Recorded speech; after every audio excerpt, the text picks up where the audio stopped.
اعوذ باللہ من الشیطان اللعین الرجیم بسم اللہ الرحمن الرحیم الحمد للہ رب العالمین الصلاة والسلام علی اشرف الانبیاء والمرسلین وعلی آلہ طیبین طاہرین المعصومین الذین اذہب اللہ عنہم الرجس وطہرہم تطہیرا اللہم صل علی محمد وآل محمد اللہم اخرجنا من الظلمات الوہم واکرمنا بنور الفہم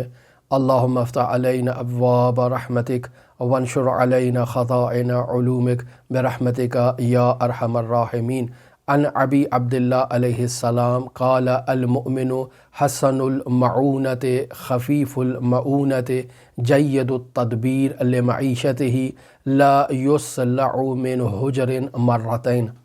عزیزان محترم، کتاب وسائل الشیعہ ابواب جہاد بالنفس چوتھا باب اور 29ویں حدیث کے ساتھ آپ کی خدمت میں حاضر ہوئے ہیں کہ اس حدیث کو آپ اصول کافی کی دوسری جلد میں صفحہ نمبر 241 پر 38ویں حدیث کے تحت ملاحظہ فرما سکتے ہیں۔ یہاں در واقع اس باب کے اندر مومن کی صفات کو اور مومن کے وجود میں پائی جانے والی علامات ایمان کو بیان کیا جا رہا ہے۔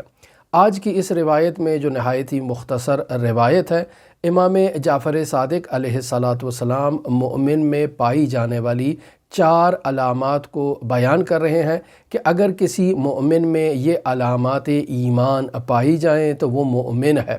لہٰذا نہایت ہی اہمیت کی حامل یہ حدیث ہے، اگرچہ مختصر ہے لیکن اس میں جو 4 علامات بیان کی گئی ہیں، اگر انسان اپنی روزمرہ زندگی میں ان علامات کو مد نظر رکھے تو نہایت ہی اہمیت کی حامل یہ علامات ہیں۔ مثلا روایت کی طرف توجہ دیں کہ امام جعفر صادق علیہ السلام اس روایت میں جو 4 علامات بیان کر رہے ہیں ان میں سے پہلی 2 علامات معونہ سے متعلق ہیں۔ معونہ ایک دفعہ عین کے ساتھ استعمال ہوتا ہے، یعنی معونہ، اس کا مطلب ہے مدد، اور ایک دفعہ معونہ حمزہ کے ساتھ استعمال ہوتا ہے تو اس کا مطلب ہے خرچ۔ تو عزیزان محترم، روایت کی طرف توجہ دیں۔ امام جعفر صادق علیہ السلام پہلی علامت مؤمن کی بیان کرتے ہیں کہ المؤمن حسن المعونہ، کہ مؤمن اچھا یاور اور مددگار ہوتا ہے، یعنی دوسروں کے ساتھ اخلاص سے پیش آتا ہے، دوسروں کے ساتھ مخلص ہوتا ہے، دوسروں کے ساتھ شفیق ہوتا ہے، دوسروں کے ساتھ عالمانہ رفتار برتتا ہے۔ یہ سب چیزیں اخلاص پر دلالت ہیں۔ جب انسان نے کسی کی مدد کرنی ہو، جب انسان نے کسی کی علمی مدد کرنی ہو تو انسان عالمانہ انداز میں اس کے ساتھ رفتار کرتا ہے، اس کی مدد کرتا ہے۔ اگر انسان نے کسی پر شفقت برت کے اس کے ساتھ احسان کرنا ہو تو یہاں مومن نہایت ہی شفیق اور نہایت ہی مددگار ہوتا ہے۔ اگر مومن نے کسی کے ساتھ مالی مدد کرنی ہے تو مومن یہاں پر بھی آپ دیکھیں گے کہ نہایت ہی مددگار ہوگا یہ مومن۔ اور اگر خلوص کے اعتبار سے کسی مومن کو پرکھنا ہو کہ اس کا دوسرے مومن کے ساتھ کیا رویہ ہے تو مومن دوسرے مومن کے ساتھ نہایت ہی مخلص ہوگا۔ دوسرا جملہ جسے امام جعفر صادق علیہ السلام بطور علامت ایمان مومن بیان فرما رہے ہیں، فرماتے ہیں خفیف المعونہ، یعنی مومن کے اخراجات نہایت ہی مختصر ہوں گے، یعنی مومن اپنی زندگی میں افراط سے کام نہیں لے گا، مومن اپنی زندگی میں پر خرچی سے کام نہیں لے گا۔ ایسا نہیں ہوگا کہ مومن اپنی زندگی کے نظم و نسق کو خراب کر دے اور جو مال اس کے پاس آئے اسے وہ خرچ کر دے اپنی عیش و عشرت پر۔ لہٰذا مومن افراط سے کام نہیں لے گا، مومن کے اخراجات کم ہوں گے۔ اگر مومن کسی کے پاس مہمان کے طور پر جائے گا تو اس مومن کا بوجھ دوسرے کے اوپر نہیں آئے گا، یعنی اس مومن سے دوسرا شخص تکلیف میں اور زحمت میں مبتلا نہیں ہوگا۔ یہ 2 علامات اپنی جگہ بہت اہمیت رکھتی ہیں، لیکن اس کے بعد جو 2 علامات امام جعفر صادق علیہ السلام بیان فرما رہے ہیں، یہ 2 علامات نہایت ہی اہمیت کی حامل اس اعتبار سے ہیں کہ یہ مومن کی معاشرتی زندگی میں اس کی معیشت کے اوپر دلالت کرتی ہیں۔ لہٰذا فرماتے ہیں کہ المؤمن جید التدبیر لمعیشتہ، یہاں اس علامت سے پہلے مومن کا کلمہ نہیں ہے، چونکہ مومن ایک دفعہ آغاز میں امام جعفر صادق علیہ الصلوۃ والسلام نے بیان فرما دیا ہے، لیکن اس علامت کے لیے بیان کر رہے ہیں کہ مومن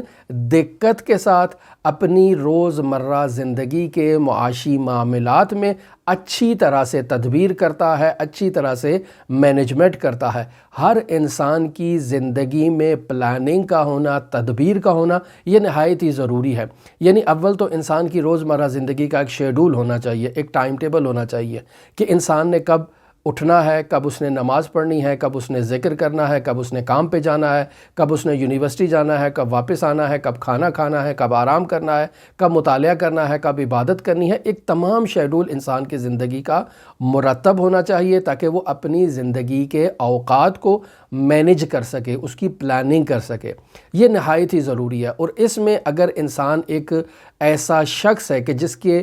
ذمہ داری ہے اس کے اوپر، اس کے گھر کی، اس کے اہل و عیال کی، تو وہ اپنی معیشت کی تدبیر میں نہایت ہی مدبر قسم کا انسان ہوتا ہے۔ اگر یہ مومن اپنے کاروبار کے امور کو پلاننگ کے ذریعے سے آگے لے کر نہیں چلے گا تو اس کی معیشت میں گڑبڑ آ جائے گی۔ لہٰذا اگر انسان کی زندگی میں فقر کو آپ مشاہدہ کرتے ہیں تو اس فقر کی بنیادی وجہ اس کی زندگی میں تدبیر کا نہ ہونا ہے، مینجمنٹ کا نہ ہونا ہے، یعنی اس کے دخل و خرچ کا آپس میں ایک دوسرے کے ساتھ مطابقت کا نہ ہونا ہے۔ دخل کہتے ہیں انسان کے گھر میں جو آمدن ہو رہی ہے، جو انکم ہو رہی ہے، اس کو فارسی زبان میں دخل کہتے ہیں۔ خرچ وہی اخراجات ہیں۔ اگر انسان کے دخل و خرچ یعنی آمدن اور اخراجات آپس میں ایک دوسرے سے مطابقت نہیں کریں گے تو یہ انسان کی زندگی کی تباہی کا یہاں سے آغاز ہو چکا ہے۔ یعنی اگر انسان جو ہے وہ روزانہ محنت مزدوری کر کے اگر وہ جاتا ہے، کام پہ جاتا ہے اور 1000 روپیہ بالفرض وہ باہر سے کما کر لاتا ہے، لیکن اگر اپنے تمام اخراجات کو وہ آج کے مینج کرنا چاہے، جس میں بجلی کا بل، گیس کا بل، پانی کا بل اور دوسرے جو اس کے اخراجات ہیں کھانے پینے کے، بچوں کی فیس کے، سب کو وہ اگر مد نظر رکھے تو اس کے اخراجات 1000 روپے سے زیادہ تجاوز نہیں کرنے چاہیے۔ اگر وہ 1000 کما رہا ہے لیکن اس کے اخراجات 2000 ہیں، یعنی 2000 اس نے خرچ اس کے اخراجات میں ہیں، اس کے پاس نہیں ہے تو جا کر اس نے کسی سے قرض لے لیا ہے، تو اب نتیجہ کیا نکلے گا کہ کل کے روز جب وہ کما کے لائے گا 1000 روپیہ تو وہ اس کی قسط میں چلا جائے گا اور اس کے قرض میں چلا جائے گا، تو اگلے دن اس کے پاس جو ہے وہ خرچ کرنے کے لیے، زندگی کے معاملات کے لیے کچھ نہیں بچے گا۔ لہٰذا مومن کا دخل و خرچ ایک دوسرے کے ساتھ مطابقت رکھنا چاہیے۔ آج کل کے اس پر آشوب دور میں جہاں بہت ہی مہنگائی ہے، جہاں بہت ہی مشکلات کا سامنا ہے، ایسے میں مومن اپنے اخراجات کو کنٹرول کرتا ہے۔ جو اخراجات اس کی زندگی میں غیر ضروری ہیں، ان غیر ضروری اخراجات کو کم سے کم تر کرنے کی کوشش کرتا ہے تاکہ اس کا دخل اور خرچ جو ہے وہ آپس میں ایک دوسرے کے ساتھ مطابقت کرے، اور اگر اس میں مطابقت نہیں پائی جائے گی تو یہ مومن فلاکت اور بدبختی کی طرف، فقر کی طرف جو ہے وہ گرتا چلا جائے گا، اور پھر اس کے نتیجے میں اس کے گھر میں جھگڑے، لڑائیاں، مشکلات، طلاق، قتل و غارت اور پتہ نہیں کیا کچھ، کہاں تک یہ بات پہنچ سکتی ہے۔ لہٰذا ایک مومن کے لیے امام جعفر صادق علیہ الصلوۃ والسلام ارشاد فرما رہے ہیں جید التدبیر لمعیشتہ، کہ مومن اپنے شیڈول کو مرتب کرے گا اور اپنی معیشت کی تدبیر میں جید ہوگا، یعنی بہترین مدیر ہوگا، بہترین مینجمنٹ رکھنے والا ہوگا اپنے معاشی معاملات کے لیے۔ اس قدر عزیزان محترم یہ مینجمنٹ مالی معاملات کی اور معاشی معاملات کی انسان کی زندگی میں اہمیت رکھتی ہے کہ اگر آپ اسی تدبیر کے متعلق روایات کو دیکھیں، یعنی تدبیر معیشت، تدبیر اوقات سے متعلق، تو فراوان ایک فہرست روایات کی آپ کے سامنے آ جائے گی۔ مثلا امیر المؤمنین علی ابن ابی طالب علیہ الصلوۃ والسلام سے غرر الحکم میں یہ روایت موجود ہے کہ فرماتے ہیں حسن التدبیر ینمع قلیل المال، یعنی اگر انسان کی تدبیر اچھی ہے، انسان مینجمنٹ کرنے والا ایک اچھا مدبر انسان ہے اور اس کے پاس مال قلیل ہے، تو یہ قلیل مال بھی اس کی حسن تدبیر کی وجہ سے کثیر مال میں تبدیل ہو جائے گا۔ یعنی وہ ایسے مینجمنٹ کر کے اس مال کو ایسی اقتصادی ایکٹیویٹیز میں اور سرگرمی میں لگائے گا کہ اس کو زیادہ نفع ملے گا اور اس کے مال میں اضافہ ہو جائے گا۔ وسوء التدبیر، یعنی اگر ایک انسان کی مینجمنٹ اچھی نہیں ہے لیکن وہ بہت مالدار ہے، تو یہاں اس کا تمام مال اس کی سوء مدیریت کی وجہ سے اور اس کی غلط مینجمنٹ کی وجہ سے نابود ہو جائے گا۔ لہٰذا فرماتے ہیں وسوء تدبیر یفنع کثیرۃ، یعنی اس کا کثیر مال فنا ہو جائے گا اس کی غلط مینجمنٹ کی وجہ سے۔ لہٰذا حضرت ایک اور جگہ فرماتے ہیں ایھا الناس، اے لوگو اس بات کی طرف توجہ کر دو، لا خیر فی دنیا لا تدبیر فیہا، کہ دنیا میں خیر ہی نہیں ہے اس دنیا میں کہ جس دنیا کی تدبیر نہ کی جائے۔ یعنی اگر انسان اپنے معاملات کی مینجمنٹ نہیں کرتا ہے تو اس کی عدم تدبیر کے نتیجے میں اس کی دنیا کا خیر ہی ختم ہو جائے گا، صرف اس کے لیے شر ہی شر باقی بچے گا۔ آپ دیکھیں گھر میں لڑائی ہو رہی ہے، جھگڑے ہو رہے ہیں، مسائل ہو رہے ہیں، طلاق ہو رہی ہے، اور لوگ خودکشیاں کرنے پہ آ جاتے ہیں۔ کیوں آ جاتے ہیں؟ چونکہ ان کی تدبیر میں مشکلات ہیں، انہوں نے اپنے معاشی معاملات کی درست مینجمنٹ نہیں کی ہے۔ لہٰذا حضرت سید الاوصیاء امیر المؤمنین علی ابن ابی طالب غرر الحکم میں فرماتے ہیں التدبیر نصف المعونہ، یعنی معاشی معاملات میں اگر انسان اچھا مدبر ہے تو آدھی زندگی کی مشکلات اس کی حسن تدبیر کی وجہ سے ختم ہو جائیں گی، زندگی میں مشکلات ہی ختم ہو جائے گی۔ کیوں؟ چونکہ آدھی جو زندگی کا معونہ اور خرچ ہے وہ اس نے فراہم کر لیا ہے، باقی کا اس کی جو ہے وہ رقم سے یا جس طرح سے بھی وہ اپنا حسن تدبیر کی وجہ سے اس میں اضافہ کرتا جائے گا۔ یہ ایک انسان کی مینجمنٹ کے اوپر دلالت کرتا ہے کہ انسان مدیر اور مدبر جو ہے وہ اس دنیا میں کامیاب زندگی بسر کرتا ہے، لہٰذا نہایت ہی اہمیت رکھتا ہے۔ اور آخری علامت جسے امام جعفر صادق علیہ السلام یہاں بیان فرما رہے ہیں، ارشاد فرماتے ہیں لا یلسع من حجر مرتین، کہ وہ ڈسا نہیں جاتا، یلسع یعنی ڈسا جانا، لا یلسع یعنی ڈسا نہیں جاتا، من حجر یعنی ایک سانپ سے، مرتین دو مرتبہ، پس ایک مومن ایک سانپ سے دو مرتبہ ڈسا نہیں جاتا۔ بعض اوقات یوں ہمارے معاشرے میں بیان کیا جاتا ہے کہ مومن ایک سوراخ سے دو دفعہ ڈسا نہیں جاتا، در واقع وہ سوراخ نہیں ہے، مومن ایک سانپ سے دو دفعہ ڈسا نہیں جاتا، یعنی مومن دیکھ رہا ہے کہ وہ سامنے سانپ ہے اور وہ سانپ اس کے قریب آ گیا ہے، اس نے ایک دفعہ انسان کو ڈس لیا ہے، اب انسان اس سے دور ہو جائے یا سانپ کو اپنے سے دور کر دے، لیکن اگر وہ دوبارہ انسان کو ڈس لے تو اس کا مطلب ہے کہ وہ مومن نہیں ہے۔ یہاں کیا کہنا چاہ رہے ہیں؟ یہاں کنایہ استعمال کیا جا رہا ہے اس نقطے کی طرف کہ مومن کسی ایسے شخص کے قریب نہیں جاتا کہ جس سے اس کو ایک دفعہ دھوکہ مل چکا ہو، اب اس سے ایک دفعہ دھوکہ کھا چکا ہے، دوبارہ مومن اس سے دھوکہ نہیں کھاتا۔ بطور معمول ہم اسے یوں بھی جاری کر سکتے ہیں کہ انسان کی زندگی میں ایسے دوست،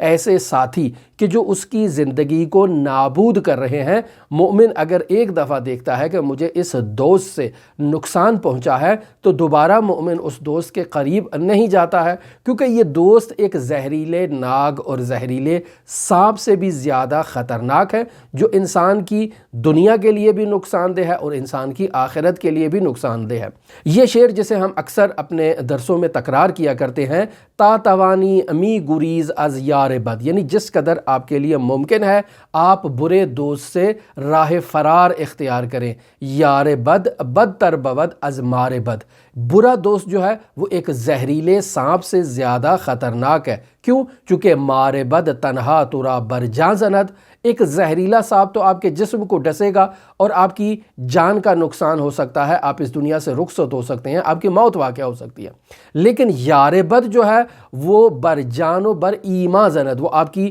زندگی کو بھی نابود کر دے گا، آپ کے ایمان کو بھی نابود کر دے گا۔ لہٰذا مومن ایک سوراخ سے دو مرتبہ نہیں ڈسا جاتا، یعنی ایک شخص سے اگر اس نے نقصان اٹھایا ہے، ایک شخص نے اگر اسے گناہ میں مبتلا کر دیا ہے، ایک شخص نے اگر اسے معاشی طور پر خسارت میں مبتلا کر دیا ہے، تو مومن دوبارہ اس کے ساتھ شراکت نہیں کرتا، مومن دوبارہ اس کے قریب نہیں جاتا، مومن دوبارہ اس سے دوستی نہیں کرتا ہے کہ دوبارہ وہ انسان کو نقصان پہنچائے۔ البتہ اس